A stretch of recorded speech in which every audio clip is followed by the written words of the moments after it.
जब कभी भी अगर आप सीटेट या फिर डीएलएड बीएड जैसे टेट एग्ज़ाम्स की तैयारी कर रहे होंगे तो सबसे पहला चीज़ जो है वो आप लोगों को पढ़ना होता है वो है बाल विकास। यानी कि बाल विकास के बारे में जानना होता है कि बाल विकास क्या होता है, बाल विकास की अर्थ अवधारणा एवं परिभाषा क्या होती है। इन्हीं सब के बारे में सबसे पहले जो सब लोग जहाँ से स्टार्टिंग पॉइंट होती है वो हमारा बाल विकास ही होता है। तो हेलो फ्रेंड्स, स्वागत है आप सभी का हमारे यूट्यूब चैनल आर के स्टडी सीटेट पॉइंट पर। आज की इस वीडियो में हम लोग जो है बाल विकास के बारे में ही पूरी अध्ययन करेंगे, विस्तार से ही जानेंगे कि बाल विकास क्या है, बाल विकास के अर्थ अवधारणा एवं परिभाषा कौन कौन से होते हैं। मैं राजन कुमार रोशन आप सभी का स्वागत करता हूं अपने यूट्यूब चैनल आर के स्टडी सीटेट पॉइंट पर। ठीक है, तो चलिए आज का जो वीडियो है बहुत ही इंटरेस्टिंग होने वाला है, तो स्टार्ट करते हैं इसको। सबसे पहले हम लोग जानते हैं कि बाल विकास जो है वो होता क्या है, यानी कि बाल विकास क्या होता है। तो बता दें कि बाल विकास जो है एक प्रकार की प्रक्रिया होती है। ठीक है, बाल विकास क्या है? बाल विकास एक प्रकार की प्रक्रिया है। और कैसी प्रक्रिया है? तो वह जो है बहुमुखी प्रक्रिया है। यानी कि बाल विकास बहुमुखी करने का मतलब हुआ कि ये बहुत सारे प्रक्रिया को ये अपने अंदर समाहित रखता है। यानी कि इसमें यह सिर्फ एक ही प्रकार की प्रक्रिया का नहीं है, ये अनेकों प्रकार के प्रक्रिया का एक समुच्चय है बाल विकास। ठीक है, इसमें क्या होता है कि बालक के मानसिक व शारीरिक विकास होता है। बाल विकास में क्या होगा? बाल विकास के अंतर्गत, इस प्रक्रिया के अंतर्गत जो है बालक के मानसिक व शारीरिक विकास होता है। बाल विकास के अंतर्गत जो है बालक के मानसिक, शारीरिक, सामाजिक, संज्ञानात्मक, भाषागत और जो है धार्मिक क्षेत्र इत्यादि का भी विकास होता है। यानी कि हम बात करें कि बाल विकास के अंतर्गत जो है बालक के किन किन पक्षों का विकास होता है, तो उसमें से जो है बालक का शारीरिक मानसिक विकास तो होता ही होता है। ये इसमें साथ साथ क्या होता है कि बालक में सामाजिक विकास भी होगा, संज्ञानात्मक विकास भी होगा, भाषागत विकास, यानी कि इससे बालक जो है भाषा जो सीखते हैं वही जो है हमारा भाषागत विकास, धार्मिक इत्यादि क्षेत्र, धार्मिक, सांस्कृतिक, सामाजिक इत्यादि सभी क्षेत्रों का जो है बाल विकास के अंतर्गत जो है बालक का विकास होता है। और उसी चीज़ों के बारे में हम लोग को पढ़ना है और इससे जो प्रश्न आते हैं। ठीक है, तो चलिए सबसे पहले जान लेते हैं कि बाल विकास की परिभाषा क्या होता है।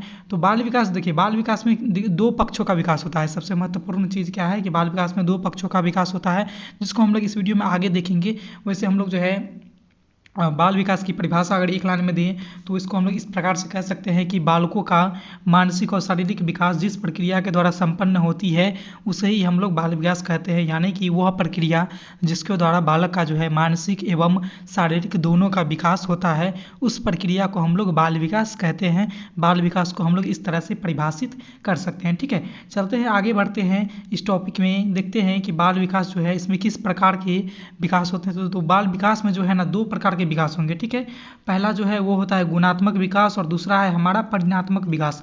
अब एक बार देख लेते हैं कि गुणात्मक क्या होता है और परिणात्मक क्या होता है। यानी कि गुणात्मक विकास में किन किन पक्षों का विकास होगा और परिणात्मक विकास में किन किन पक्षों का विकास होगा। तो गुणात्मक विकास के अंतर्गत जो है ना वैसे चीज़ आएंगे जो हमें बाहर से दिखाई नहीं देंगे, यानी कि वह अमूर्त होंगे। ठीक है, जैसे कि बालक की कार्य कुशलता का विकास हो गया, ज्ञान का विकास हो गया, तर्क एवं जो है विचारधारा इत्यादि का जो विकास होता है ये आते हैं हमारा गुणात्मक विकास के अंतर्गत। ठीक है, ये जितने सारे गुणात्मक विकास में वे सारे विकास आएंगे जिसको हम लोग बाहर से जो है उसको देख नहीं पाएंगे, उसके विकास को हम लोग देख नहीं सकते हैं, सिर्फ उसको महसूस कर सकते हैं, एहसास कर सकते हैं कि बालक में जो है कार्य कुशलता की विकास हो रही है, ज्ञान, तर्क एवं विचारधारा इत्यादि का विकास हो रहा है। ये होता है हमारा गुणात्मक विकास। ठीक है, और दूसरा प्रकार का जो विकास होता है वो है हमारा परिणात्मक विकास। तो परिणात्मक विकास में क्या है कि वे सारे विकास जिसमें आएंगे जिसको हम लोग बाहर से देख सकते हैं, जो हमें प्रत्यक्ष रूप से दिखाई देते हैं। जैसे हो गया कि बालक की लंबाई में वृद्धि हो गया, भार में वृद्धि हो गया, ठीक है, इत्यादि जो है ये सारे जो विकास हैं ये आएंगे हमारे परिणात्मक विकास के अंतर्गत। तो यहाँ से क्लियर हो रहा है कि बाल विकास के अंतर्गत जो है बालक के गुणात्मक एवं परिणात्मक दोनों प्रकार के विकास होते हैं। ठीक है, इस बाल विकास जो है उसमें जो है बालक के शारीरिक लंबाई, वृद्धि, भार, ज्ञान, तर्क, विचारधारा इत्यादि सभी चीज़ों का विकास होता है। इसको हम लोगों ने दो भागों में बांटा गया है, एक है गुणात्मक और दूसरा है परिणात्मक, जिसको आप लोगों ने अभी जस्ट इन चीज़ों के बारे में देखा कि गुणात्मक विकास के अंतर्गत क्या आएंगे और परिणात्मक विकास के अंतर्गत क्या आते हैं। ठीक है, तो अब आगे की ओर बढ़ते हैं, देखते हैं कि बाल विकास का अर्थ क्या होता है। ठीक है, तो बाल विकास का अर्थ जो है इसको हम लोग इस तरह से देख सकते हैं कि बाल विकास का अर्थ केवल बालक का बड़ा होना ही नहीं अपितु यह एक बहुमुखी प्रक्रिया है।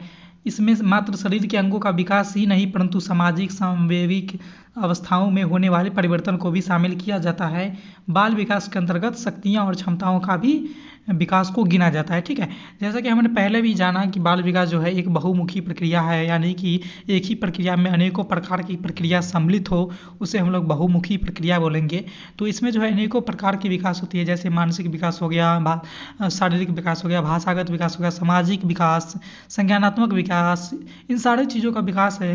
ये सारे प्रक्रिया एक ही प्रक्रिया में सम्मिलित है, वो है हमारा बाल विकास। इसीलिए जो है बाल विकास को हम लोग एक बहुमुखी प्रक्रिया के रूप में देखते हैं। और इसमें जो है शरीर का ही सिर्फ विकास नहीं होता है, बल्कि इसमें बालक के सामाजिक सामूहिक अवस्थाओं में होने वाले परिवर्तन भी शामिल होते हैं। ठीक है, और बाल विकास के अंतर्गत जो है शक्तियाँ और क्षमता, यानी कि बालक के शारीरिक शक्ति क्या है और उनके क्षमता कौशल क्या है, इन सभी विकास को भी बाल विकास के अंतर्गत रखा जाता है, यानी इसको भी गिना जाता है। ठीक है, तो यही बाल विकास का अर्थ था। आगे भी देखते हैं हम कि बाल विकास को और किस तरह से देख सकते हैं, इसको जान सकते हैं। वो है हमारा, देखिए कि बाल विकास एक अमूर्त ही नहीं अपितु इसे देखा भी जाता है और कुछ सीमा तक विकास का मापन भी किया जा सकता है। यह विकास व्यक्ति के व्यवहार में परिलक्षित होते हैं। जी हाँ, बाल विकास को अमूर्त ही नहीं, जैसे कि अभी हमने ऊपर देखा कि गुणात्मक परिवर्तन जो सारे होंगे वो सारे के सारे आ जाएंगे अमूर्त में। कौन सा परिवर्तन? तो गुणात्मक। ठीक है, गुणात्मक परिवर्तन जितने भी होंगे वो सारे के सारे आ जाएंगे अमूर्त में। और दूसरा प्रकार का परिवर्तन था वो था हमारा परिणात्मक। ठीक है, दूसरा परिवर्तन क्या था? परिणात्मक। ये आ जाएंगे हमारा मूर्त, यानी कि इसको हम लोग जो है प्रत्यक्ष भी बोल सकते हैं।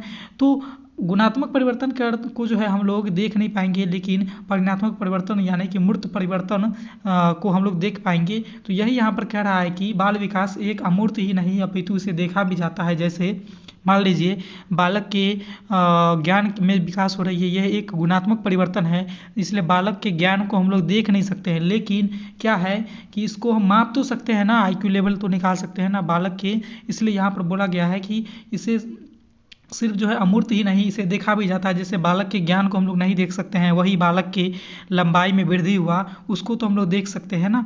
तो इसीलिए बोला गया है कि सिर्फ अमूर्त ही नहीं होकर के जो है इसे हम लोग देख भी सकते हैं, यानी कि मूर्त विकास भी, मूर्त परिवर्तन भी बालक के अंतर्गत होता है। अगला है हमारा, देखते हैं इसमें कि कह रहा है कि कुछ सीमा तक, यहाँ से जो कह रहा है कि कुछ सीमा तक इसका मापन भी किया जा सकता है, यानी कि बालक के विकास जो हो रहा है उसका हम लोग जो है मापन कर सकते हैं। जैसे मान ले कि बालक की लंबाई में वृद्धि होती है तो उसको हम लोग जो है नाप सकते हैं, माप सकते हैं कि बालक में जो है कितनी वृद्धि हुई है।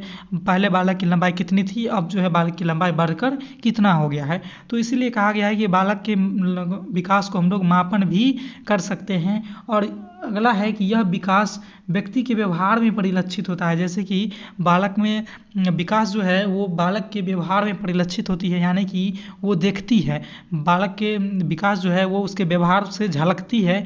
कि जैसे बालक के मान लीजिए संवेगात्मक सामाजिक ज्ञान में वृद्धि होता है तो बालक में एक प्रकार के शिष्टाचार वगैरह में भी बदलाव आते हैं। ठीक है, तो उसके जब विकास में वृद्धि हुआ, जैसे उसका मानसिक विकास बढ़ेगा तो किसके साथ कैसे व्यवहारिक विकास बढ़ेगा, तो किसके साथ कैसा व्यवहार करना, इन सारी चीज़ों को जो है बालक अपने अंदर समाहित करता है। तो जो कि उसके परिलक्षण यानी कि व्यवहार के परिलक्षण में दिखता है, उसके व्यवहारिक होने में ये चीज़ें बदलाव आती है। ठीक है, तो यही चीज़ें थी बालक के अर्थ को यहाँ पर जो है बाल विकास के अर्थ को यहाँ पर जो है स्पष्ट से हम लोगों ने देख लिया।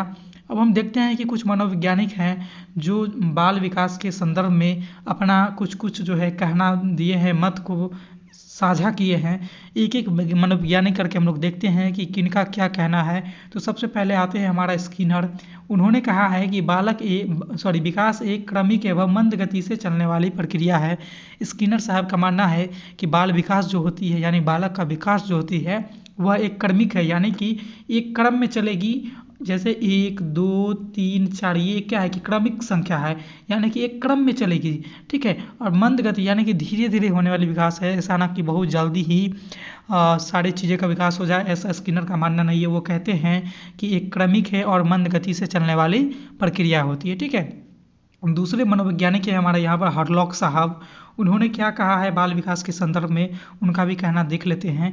तो हरलॉक ने बताया है कि बाल मनोविज्ञान का नाम बाल विकास इसलिए रखा गया है क्योंकि विकास के अंतर्गत बालक के विकास के समस्त पहलुओं का ध्यान केंद्रित किया जाता है, किसी एक पक्ष पर नहीं। यानी कि बाल मनोविज्ञान का नाम जो है बाल विकास रखा गया है हरलॉक के कहने के अनुसार, और वो इसलिए रखा गया है क्योंकि बाल विकास के अंतर्गत जो है बालक के सभी पक्षों पर ध्यान केंद्रित किया जाता है, किसी एक पक्ष पक्षों का जो है वर्णन नहीं किया जाता है। बाल विकास के अंतर्गत जो है बालक के सभी पक्षों का चीज़ों को दिखाई जाती है, सभी पर ध्यान केंद्रित किया जाता है। ये हरलोक जी का मानना है बाल विकास के संदर्भ में। अगला मनोवैज्ञानिक हैं क्रो, और क्रो के अनुसार उन्होंने क्या बताया है बाल विकास के संदर्भ में, उनका भी मत को देख लेते हैं। उन्होंने बताया है कि बाल मनोविज्ञान एक विज्ञान है जिसमें जन्म से परिपक्व अवस्था तक विकसित हो रहे मानव का अध्ययन किया जाता है। यानी कि बाल मनोविज्ञान जो है, उनका कहना है क्रो महोदय का कि बाल मनोविज्ञान जो है एक प्रकार का विज्ञान है, ठीक है।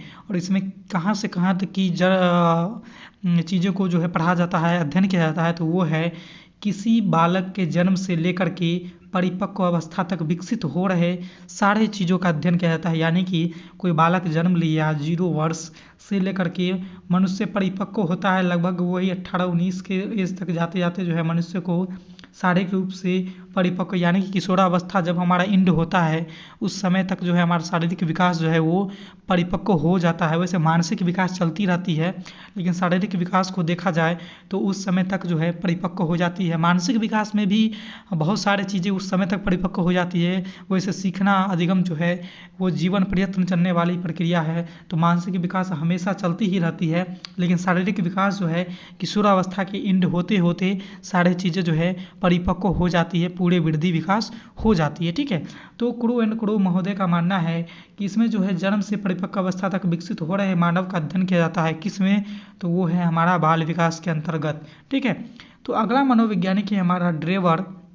उन्होंने क्या बताया है बाल विकास के संदर्भ में, उनका भी कथन को देख लेते हैं एक बार। तो ड्रेवर साहब का मानना है कि विकास प्राणी में गतिशील परिवर्तन है जो एक किसी निश्चित लक्ष्य की ओर निरंतर निर्देशित करता है। यानी कि ड्रेवर साहब का मानना है कि विकास जो है प्राणी में गतिशील परिवर्तन है, यानी कि हमेशा वो गतिशील रहेगा, वो जो परिवर्तन होते रहेगा वो हमेशा होते रहेगा। मतलब हर एक अवस्था में जो है प्राणी में कुछ न कुछ परिवर्तन होते रहेगा और किसी निश्चित लक्ष्य की ओर निरंतर निर्देशित रहता है। यानी कि एक निश्चित लक्ष्य है, जैसे मान लीजिए बालक के विकास का ही, जैसे मान लेते हैं किसी बालक का औसतन मनुष्य का एवरेज मान लेते हैं है मान लीजिए हमारा 5.5 फीट, तो बालक के विकास भी वहाँ तक जो है एक निश्चित लक्ष्य दे दिया गया है कि वो 5.5 फीट 6 फीट के आसपास जो है बालक के विकास तक वो जो है बाल विकास वो हमेशा प्रगतिशील रहेगा और ये परिवर्तन हर एक अवस्था हर एक पहलू पर जो होते रहेगा, ये ऐसा मानना ड्रेवर साहब का है, ठीक है। तो आज के टॉपिक में हम लोगों ने बाल विकास क्या है, इसका अर्थ, परिभाषा, इन सारे चीज़ों को देखा, ठीक है। तो आज के वीडियो में बस इतना ही, फिर मिलेंगे अगले वीडियो में एक नए टॉपिक को लेकर के आएंगे सीटेट से रिलेटेड एक और बेहतरीन टॉपिक, जिससे जो है काफ़ी प्रश्न पूछे जाते हैं सीटेट के एग्ज़ाम में। जो इम्पोर्टेंट टॉपिक है उसको मैंने पहले क्लियर कर लेना है एक एक करके, जिससे आप लोगों को जो है सीटेट के एग्ज़ाम में बहुत ज़्यादा सहूलियत हो सके। तो ये वीडियो कैसी लगी आप सभी हमें कमेंट के माध्यम से ज़रूर बताएं। क्या आपको कोई चीज़ें सारी चीज़ें समझ में आ गई, या अगर कोई चीज़ें समझ में ना आई हो तो वो हमें कमेंट के माध्यम से ज़रूर बताएं। हम उन चीज़ों को जो है दूर करने का पूरी प्रयास करेंगे, ठीक है। तो आज के वीडियो में बस इतना ही। आपको और भी चीज़ें देखनी है तो आपको जो है RKR स्टडी ये जो प्लेटफॉर्म है यहाँ पर आपको सारी चीज़ मिल जाएगी। इसको आप गूगल पर भी सर्च कर लीजिएगा, वहाँ पर भी RKRstudy.net वेबसाइट निकल के आएगी। और यूट्यूब पर जहाँ आप अभी वीडियो देख रहे हैं इसका नाम है RKR स्टडी सीटेट पॉइंट, ठीक है। तो आप दोनों जगह से जो है गूगल हो या फिर यूट्यूब हो, आप दोनों जगह RKR स्टडी सर्च करके सीटेट का बेहतरीन प्रिपरेशन कर सकते हैं। सारे जगह इसका नोट्स अवेलेबल है, वीडियो में भी है, कंटेंट में भी है, तो आप दोनों चीज़ से जो है प्रिपरेशन कर सकते हैं। तो thanks for watching my video. इस वीडियो में बस इतना ही, फिर मिलेंगे एक नए वीडियो के साथ। तब तक के लिए देखते रहिए हमारे YouTube channel RKR study CTET point पर, ठीक है। धन्यवाद।